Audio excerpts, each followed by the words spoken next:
Hello, folks. Welcome to Pro Trader Strategies. It's Monday, August the 9th. We've got some economic data, believe it or not. We'll go over it here in just a minute. Before I get into that, hey, over there, make sure you guys hit that subscribe button. There's a little bell there that'll give you a notification just in case I come on unannounced, which I will do, especially during earnings season. If I find a trade later on in the day, I'm going to pop on here and let you guys know about it. And so smash that like button. It does help us out. And finally, you know what? Comment throughout this video over on the side there, as I'm going to be keeping an eye on that because I want to make sure you're clear of concept. If you want me to even look at something, throw it over there. And finally, I want to know what you guys did this weekend. For me, obviously got the haircut. But the other thing is I retired from rugby about 20 years ago. Every once in a while, I like to go out and play with the old boys and get a reminder of why I retired. Anyway, recently re-retired. So anyway, good weekend. Let's get on with the economic data. We got job openings through JOLTS, which is giving us an indication of how much people are looking for these jobs, or actually employers are looking for workers here. And we were expecting that number to go over 10 million last month. It came up shy of that. They did revise it up to 950,000, I think, or sorry, 9,500,000 ish. This month, we breached that. We were expecting 9,270,000. We beat that by almost a million, coming in at 10,070,000. So 800,000 higher than what we were expecting. All right. That would lead me to believe that the equities are going to get some strength here based on that, because if manufacturers, people are looking to hire, that's because they see demand coming in and that they need to get some workers in there to fulfill that demand. Anyway, so keep your eyes out for that. We've got crude oil coming off a little bit here. Some of these dollar-denominated assets are seeing some weakness. We're seeing some crude oil weakness. We're seeing some gold weakness here. And that is despite the fact that the dollar really isn't going anywhere. Usually when we start seeing the dollar fluctuate, we would see these dollar denominated assets maybe see this type of volatility, but it's just coming out of nowhere compared to that. Having said that, though, look at this chart in gold. I'm going to talk about the GLD here a little bit later on in a trade that I put on based on this. But folks, this is just crazy the way that the market just really fell out of bed. As soon as we got below this value area low here, the market just free fell, and I think it was just panic selling happening here, breaking out of that 1800. I do believe we're going to go back up into the 1800s as people still find this a store of value. Doesn't feel like that today, but I think that it's an opportunity to get involved here. We've got some volatility spiking in this asset, and we can go over to the ETF and trade that a little bit less volatile than what we see with futures there. Bitcoin moving higher today, and bonds coming off by about a half a point. Now, VIX trying to decide what direction they want to go, because pretty mixed bag here at any given day. The reopening trade is not working, folks. The casinos, even hotels, not looking too good. As a matter of fact, most of those charts this morning were looking like confirmation and looking to roll over here. But the NASDAQ, because it's not part of the reopen trade necessarily, is doing very well. We can see the Dow Jones Industrial Average off by 73, and the E-mini S&Ps, they're off on the day, but for the most part, I'd say that's close to being unchanged. Now, when I was talking about this setup here in the charts, is Friday, we got that little bit of a topping pattern. Today, a confirmation on that downside, basically a finish below Friday's close. That is going to look like we've got a dark cloud over this chart and signal to the downside here. Now, here's our bump on the JOLTS job openings. But at the end of the day, if people aren't going to work, they can't hire. It doesn't matter how many job openings are. If people aren't going to look for that job, they're not going to get hired, right? So market came off just a little bit based on that. So with that said, in DIA, you guys, I've had on, remember when we did the call calendar webinar? Well, I did DIA based on the call calendar webinar. Now, I talked about this. I thought we were going to settle down in a relatively tight range when I set this trade up. I can't remember exactly when I put that trade on for that roll. but it was a couple of months ago, 528. There we go. So we put this trade on 528 for that webinar, and we'd pretty much gone sideways. As a matter of fact, in the call calendar, I even talked about it. We would like to see a little bit of a pullback. You're right. You're not seeing my screen, and I blew that up today. Thank you very much. All right. So DIA. Let's talk about this trade then. Thank you very much, Shao. You can see the screen now, right? Tired of looking at me? All right, on DIA, we talked about this on the 28th when we set this up for the call calendar webinar, folks. And what has happened, the market rolled over just a little bit when we set this strategy up. And I talked about that's something I'd like to see, because then we can get out of the short calls. Thanks, Shao. Appreciate it. The short calls, we want to expire worthless and then have the market resume that rally on the long calls. So we played this almost perfectly, because when you're doing a call calendar, remember, you're going over several different months. So I started out with a set buying the 355 calls and then sold those June same 355 strike. Okay. And I did that as a collection of $5.56. Now we want to be able to get those June calls off, which is what I did.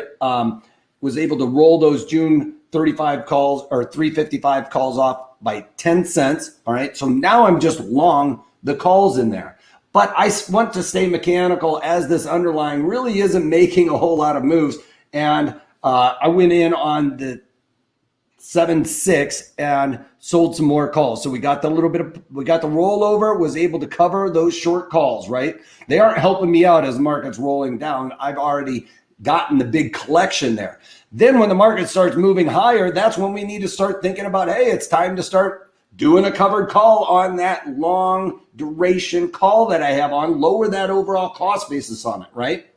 So now once we do the call calendar and roll out of that short call, I want to make it more of a diagonal where I created more of a spread, right? Where my 355 calls and then sell like a 360 call, right? Lower the overall cost basis on that. That's exactly what I did on those, and sold those the 360 calls. There we go, on the 6th of last month. So we sold the 360 calls in August. I sold the August 360 calls in there for $1.06. I was able to roll those out today and rolled those to the September 365 calls now for another 96 cents. So the total collection of credit here is just slightly better than $2. Now, if you remember, I originally paid $5.46 on that, on those 355 calls. So now I've got a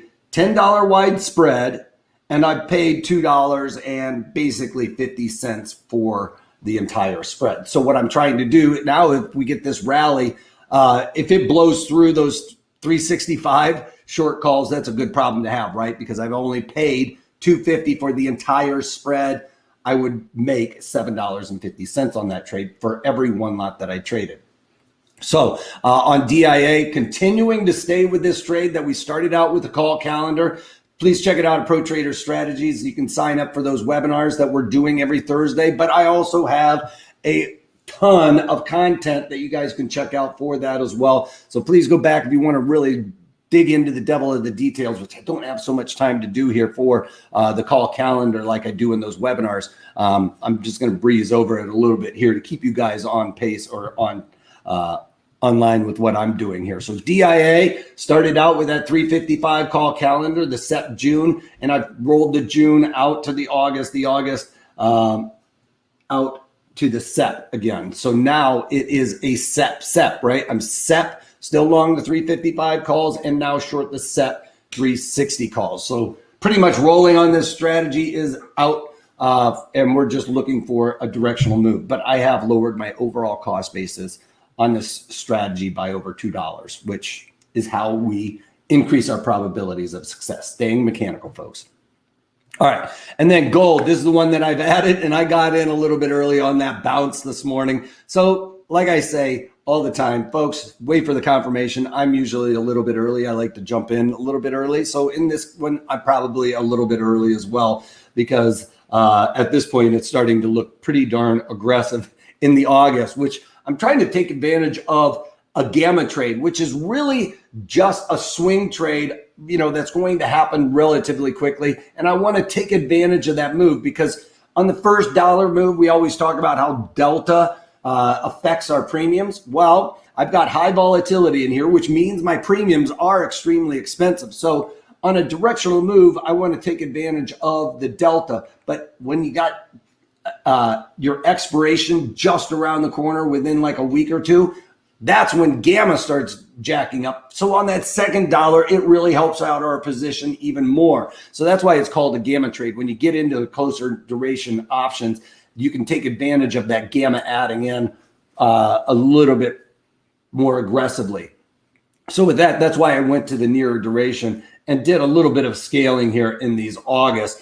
I started out with the 161 puts, and those I sold for 121. Those are the ones that are starting to get tested right now, as you can see. Now remember, because I collected $1.61, my break even is just below 159. All right, so I've got a little bit further to go. It actually starts lining up very close to our Fibonacci down there on that 38 fib, that with the collection of credit and everything else. And then with the other one in the same month, I went into the August 158 puts in there for 55 cents. All right, so I did both of those small because I did it as a little bit of a scale. Hey, if we get back down that level, I'll be happy to get long GLD in and around that area. All right, so both of those are the trades that I've done. And then we were looking at rolling the XLU, and UPS was the other one that I wanted to look at. Because in UPS, I just covered these, had the August, sold the 180 puts in there for 161. I was able to buy them back for 31 cents this morning. All the theta decay volatility coming out of these puts. Remember, I did this trade right after earnings, and that volatility held in there, which we don't normally see after an earnings. After a binary event, that's when we can almost guarantee that volatility is going to free fall. Well, they dropped so dramatically after their earnings that volatility held on there. But I knew that everything was out, and we already knew all of their information about the earnings. So volatility should come out, and we did get that a couple of days later. So that trade worked out quite nicely, and that August sold the 180 puts, like I said, for 161. Bought them back for 31 cents this morning. So a trade that we were able to take advantage of volatility after the earnings are some of those trades that I love to do. And then finally, XLU was the one that I was looking at for the short iron butterfly on Friday. Now, we've got a topping pattern here and high implied volatility. So there's an opportunity in here to collect a credit somehow, some way. Well, folks, I'm just not loving the way that the chart is working today. As a matter of fact, I saw some good stuff coming out of some of these utilities, forward guidance looking pretty good. And surprisingly, this is coming off a little bit. So that's making me a little bit nervous. I'm not going to put on an iron butterfly around this trade. I was thinking even closer to maybe selling a call spread or something like that. But I do want to take advantage of volatility here. I just haven't decided on the strategy. And the iron butterfly is not making me as excited as it did on Friday with this correction here that we're getting. All right, so that's it for today. Make sure you guys check out those webinars. Like I said, we're doing them on swing trades, where we look at swing trade setups like this one right here. This is almost textbook top there. When we're looking at swing trade setups for a bearish move, this would be something I would absolutely be looking for on a swing trade, which is why I'm talking so much about it right now. And then make sure you guys hit that like button because it does help us out. Subscribe, little bell over there, hit that, click on that so you guys get notifications when I pop on unannounced. And if you guys have any questions, comments, or anything else, make sure you reach over there in the comment section. I'll circle back around for you folks a little bit later. And that's it. That's all I got for you guys. Please smash that. Hey, take that or take it easy. Bye-bye. Bye now.